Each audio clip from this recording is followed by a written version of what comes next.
The conference room smelled like burnt coffee and cheap cologne, the kind of mix that clings to your clothes long after you've left. Fluorescent lights buzzed overhead, flickering just enough to make you wonder if you're imagining it. The air was tense, though no one said why. Maybe they felt it the same way I did. A shift in the current, a pressure drop before the storm.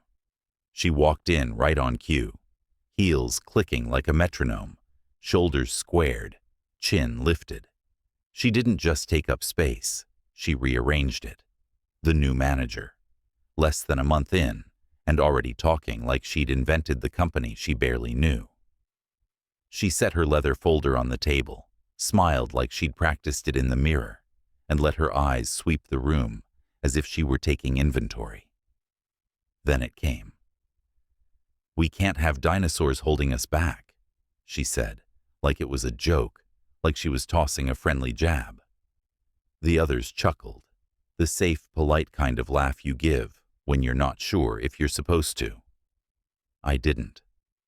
Her eyes lingered on me for half a second longer than they should have. I didn't break gaze. I didn't need to. My name is Daniel Rourke. I'm 54 years old, Senior Client Acquisition Director at Halbert & Knox, a financial consulting firm that started with 4 people in a basement and now commands contracts with Fortune 500s. I've been here for 22 years. I built 85% of our client base from scratch. Cold calls, cross-country flights, handshakes in rain-soaked parking lots. I've sold deals in boardrooms where the air felt like it would snap if you breathed wrong. I've kept this place alive through market crashes, mergers, and 5 different CEOs, each convinced they were the one to modernize the brand. And now, here I was, being sized up like a relic. She launched into a slide deck, buzzwords and color charts, a lot of talk about synergy and digital-first strategy. I'd heard it all before, usually from someone who hadn't closed a real deal in their life. Then she dropped the real bomb. To align with our new growth vision, we'll be redistributing accounts to maximize strategic potential. Her voice was smooth, deliberate, like she'd rehearsed every syllable. One by one, she started reassigning portfolios. When she reached mine, she paused for dramatic effect. Daniel's accounts will be transitioned to Alexis. She gestured toward the young woman 2 seats down. Alexis, her former sorority sister, hired 2 weeks ago, fresh from a marketing firm that specialized in lifestyle brands and influencer campaigns. Alexis beamed, then tilted her head toward me. "Quick question. Do these clients prefer emails or, like, Instagram messages?" She laughed, a high, airy sound that made the hairs on my neck rise. I smiled, because that's what you do when the knife goes in. I didn't ask why she thought a CFO of a multi-billion-dollar logistics company might want a DM next to a picture of someone's avocado toast. I didn't tell her those clients had been with me longer than she'd been old enough to rent a car. I didn't tell her that losing them wouldn't just hurt the company. It would end it. Instead, I sat back, watching the room.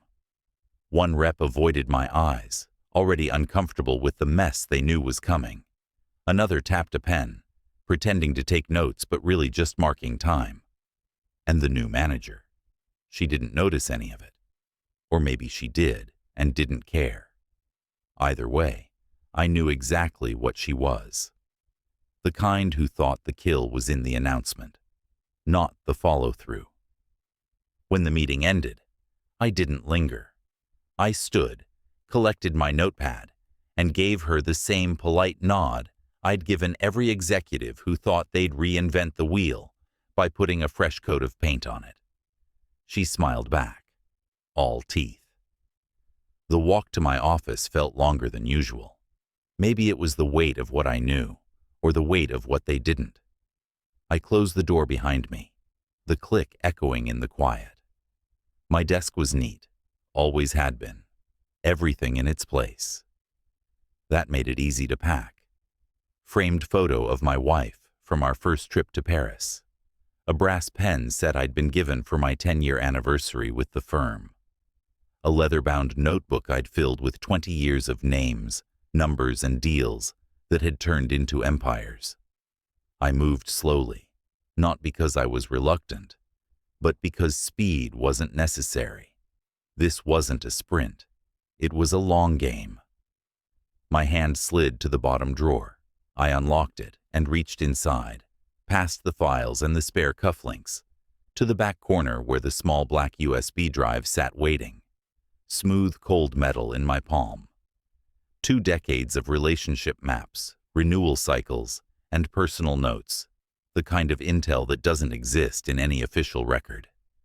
I slipped it into my pocket, turned out the light, and walked out without saying a word.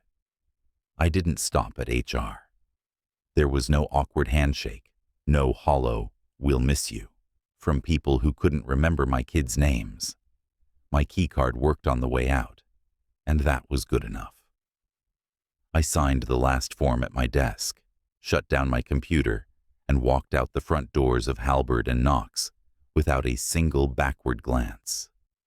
The building's glass facade reflected a gray, rain-heavy sky, and for a moment I thought it looked smaller than I remembered. Maybe it always had been. The rain started halfway through the drive, fat drops smearing the glow of traffic lights into ribbons of red and gold. Wipers thumped in rhythm. The streets were slick, but I drove like I always do, steady, deliberate, leaving plenty of room for anyone who might swerve unexpectedly.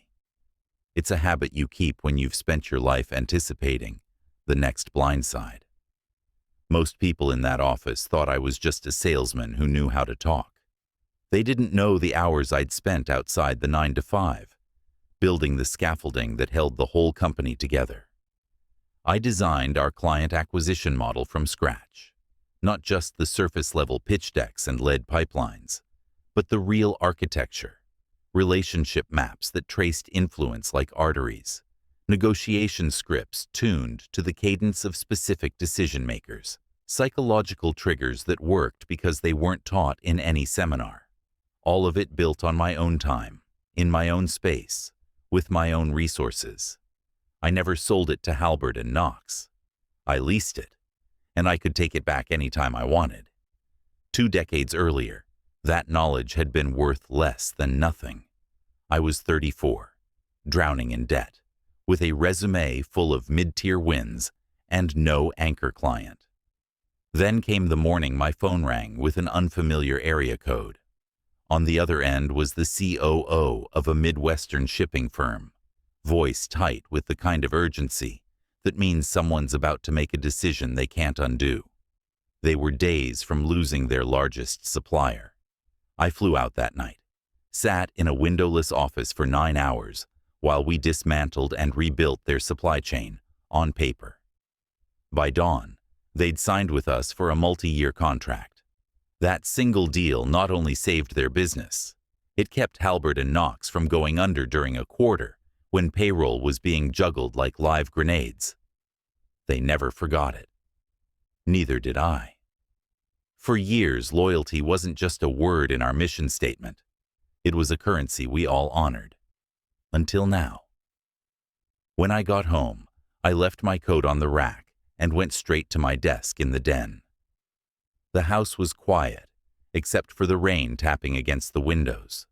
I pulled the USB from my pocket and slotted it into the port. The screen lit with a folder tree so familiar I could navigate it blind.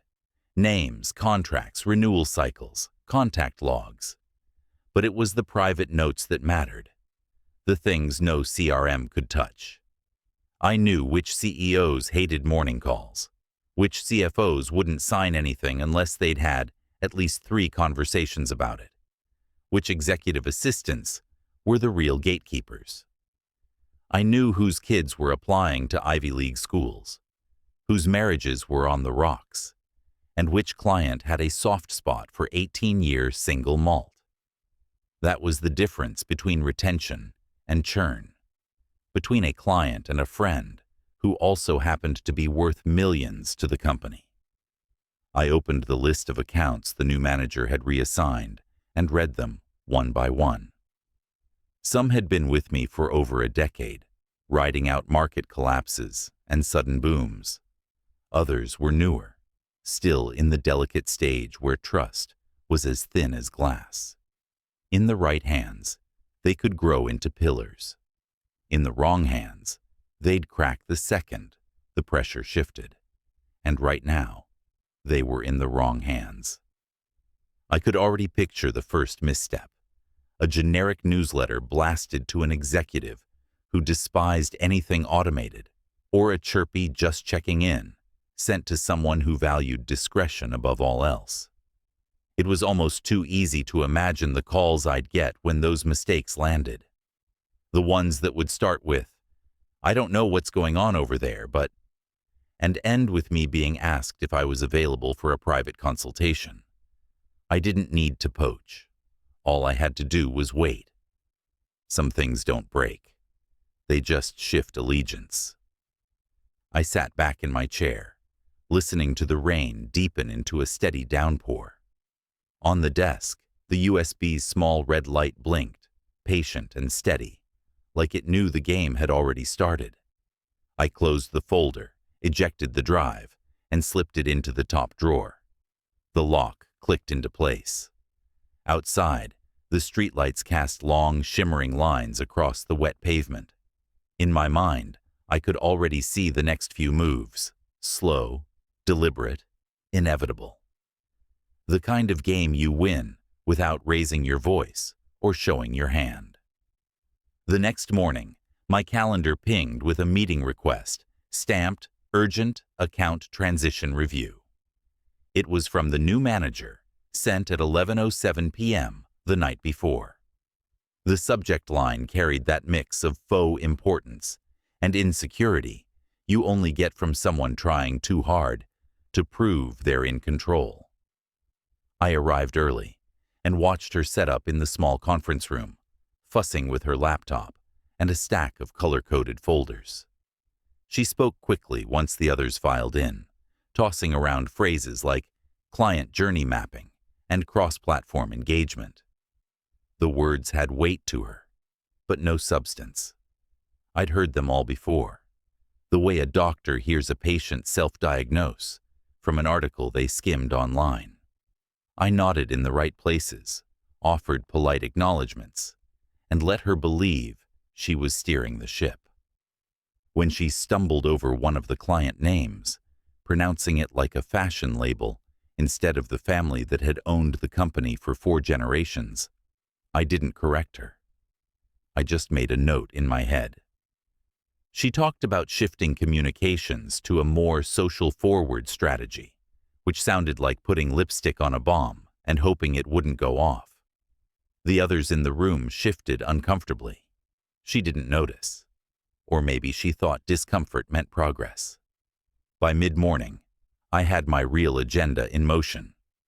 I started with Lawson Industrial. Their CEO, Graham Lawson, had been one of my first big wins after that shipping contract 2 decades ago. The elevator doors opened to the scent of roasted coffee and polished wood, the kind of understated luxury that told visitors they were dealing with old money. Graham's office overlooked the river, the glass streaked with sunlight breaking through a winter haze. He greeted me with a handshake that still had some bite to it, even at 68. I told him I was just stopping by to say farewell, to ensure a smooth handoff. He raised an eyebrow before leaning back in his chair. That new girl, Alexis. She already sent me a request to follow our Instagram account. We don't have an Instagram account. He slid the signed renewal paperwork across the desk toward me, instead of the company. Thought you'd know what to do with this. I didn't need to say anything. I just slipped it into my leather folder. My second stop was Weston & Price, a mid-sized but fiercely loyal logistics client I'd pulled out of the fire during a port strike. Their COO, Marcy, met me in a glass-walled conference room that smelled faintly of eucalyptus and printer toner. She listened to my farewell before cutting me off with a sigh. Dan, I don't know how to put this politely, so I won't. If she tries to talk to me about hashtag campaigns one more time, I'm going to walk. She tapped her pen against a legal pad and leaned closer. You've always been the one we call when things go sideways. That's not changing. I don't care what title they give her. I left her with my personal number written on the back of my business card, the one without the company logo. The third was a younger account, Kensley Tech. I'd landed them 3 years ago by flying out on a Sunday after their competitor tried to poach their largest client.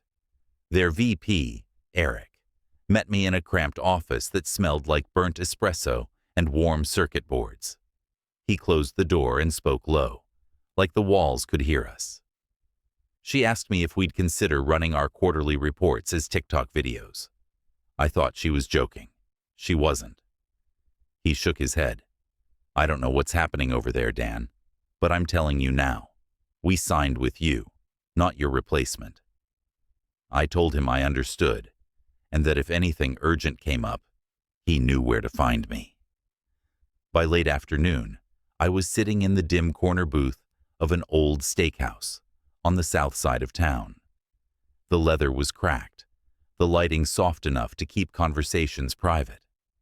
Across from me sat Marcus Hale, a former colleague who'd left Halbert and Knox 5 years ago to start his own boutique firm. He'd aged well, still sharp-eyed, still moving like someone with a dozen plays already lined up in his head. Over a pair of medium-rare ribeyes, we talked in the careful, layered way people do when they know they're building something that will matter. He told me his client list was growing faster than he could staff. I told him I had access to clients who didn't want to be where they were anymore. We didn't need to say much beyond that. The waitress topped off our coffees, and the conversation drifted to timelines, possibilities, and the quiet ways business shifts hands without any formal announcement.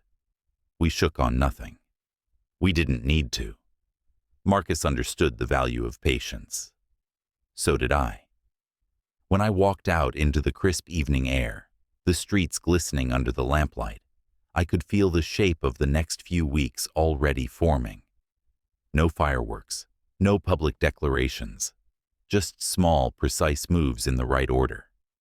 I didn't have to steal anything. I just had to stop giving it away. 2 weeks passed before the first cracks showed. I'd been keeping to my own schedule, taking early morning walks, answering only the calls I wanted to, letting the days breathe. Then, on a Monday just after 9, my phone lit up with Graham Lawson's name. His voice was clipped, the way it gets when he's masking irritation with civility. Dan, I just got a pitch deck from your replacement.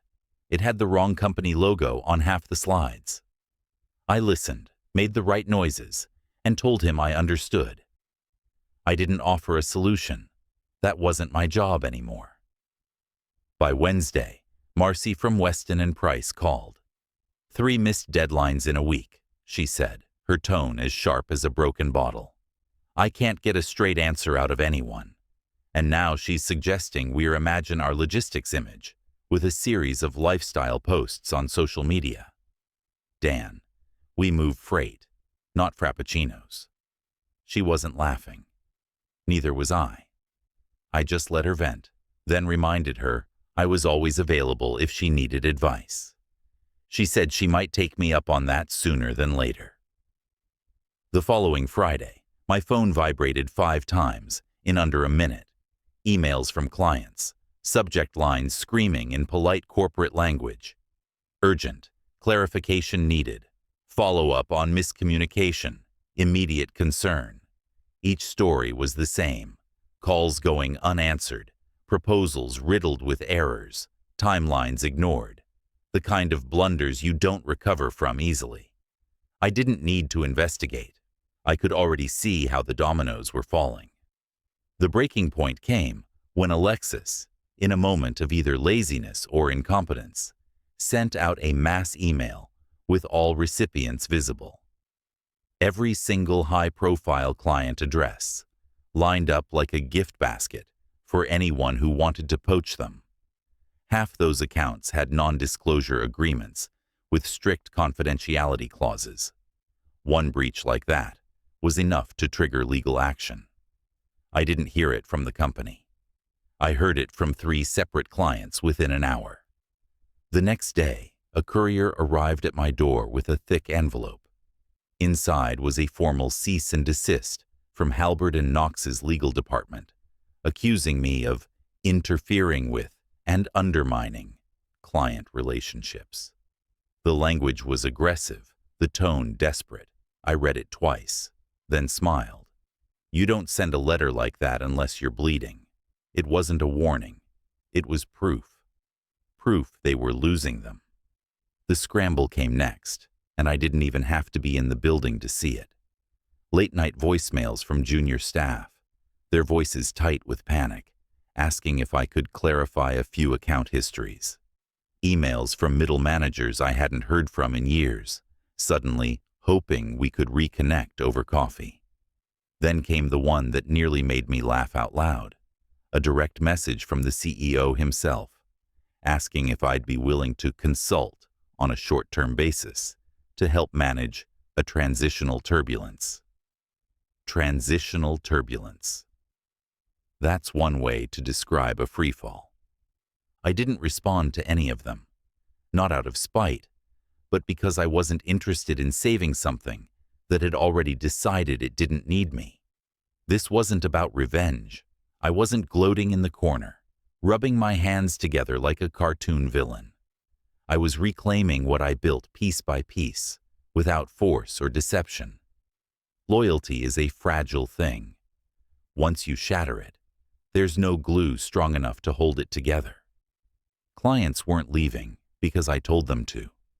They were leaving because the trust we'd built over decades couldn't survive in the hands of someone who thought relationships were interchangeable with hashtags. The foundation was already there. I'd poured it myself. All I had to do was let the walls crumble on their own. When the call finally came from Marcus, I was sitting on my back porch, watching the last light fade over the fence. His voice was calm, but I could hear the undercurrent of momentum. "It's time," he said. I didn't ask what he meant. I knew. The contracts had been drafted, the terms agreed upon in those quiet conversations over coffee and steak dinners. All that was left was a signature. The next morning I drove to his office, a modest space in an old brick building that smelled faintly of cedar and leather. The conference table was polished, but unpretentious, the kind you actually work at. Marcus slid the papers across to me, and I read every line. Then I signed my name in the same deliberate handwriting I'd used on my first Halbert and Knox contract 22 years ago. When the ink dried, 60% of my former accounts were no longer theirs. They were ours. No theft, no coercion, no tricks. Just a quiet shift in allegiance, the same way rivers change course over time. Slow, steady, unstoppable. Marcus reached across the table and shook my hand. The deal sealed, without champagne or fanfare. By the time I walked out into the daylight, the city noise felt different, lighter somehow. Behind me, executives were panicking in boardrooms, drafting emergency memos, blaming each other in hushed tones. Ahead of me, there was work to do. The right kind of work. The kind that belongs to you because you earned it. The message came through early on a Tuesday. Just 3 words from a number I recognized, but hadn't heard from in months. "We need to talk." It was from the CEO himself. No assistant, no scheduler, no formality. Just a direct line, like this was a personal matter now. He wanted me in that afternoon. No topic given, but I knew. When people are desperate, they stop hiding the panic. The building looked the same from the outside, but stepping through the front doors felt different. I wasn't an employee walking in for another day at the grind. I was a guest, a visitor. The receptionist gave me a polite nod, but her eyes flickered with the kind of curiosity you can't mask. Everyone in that place knew what had happened over the last month. They might not know the numbers, but they'd seen the empty desks, the canceled projects, the quiet arguments in hallways. I walked down the corridor toward the conference room, the one where I'd been called a dinosaur. The same hum of fluorescent lights buzzed overhead, the same faint smell of coffee, gone stale. But this time, no one laughed when I entered. The room was already set. CEO at the head of the table, 2 board members on one side, legal counsel on the other. No Alexis, no new manager, just the people who still had something to lose. He stood as I approached, offered a handshake I accepted more out of habit than anything else. "Dan," he said, "I'm glad you came." His voice carried that mix of authority and concession, the sound of a man who'd realized he wasn't in control anymore. I sat across from him and waited. He didn't waste time. "I'll get straight to it. We want you back.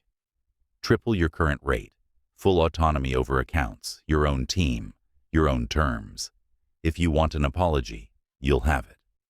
Whatever it takes to make this right." The words landed one by one, carefully placed, like he thought the order might matter. I let the silence stretch, not for effect, but because I wanted them to feel every second of it. The air in the room thickened, the way it does when everyone's holding their breath at the same time. I watched him shift in his chair, glance toward the board members, then back at me. Finally, I spoke. "You didn't lose me," I said, my voice even. "You gave me away." No one moved. No one spoke. The words hung there, heavy and final. I stood, buttoned my jacket, and walked to the door without shaking another hand. I didn't need to. They'd already said everything they were going to say, and I'd already given them the only answer they were going to get. The hallway felt longer on the way out, but lighter too. I passed familiar faces, some offering tight smiles, others avoiding my eyes. None of it mattered. Whatever connections we'd had were already severed.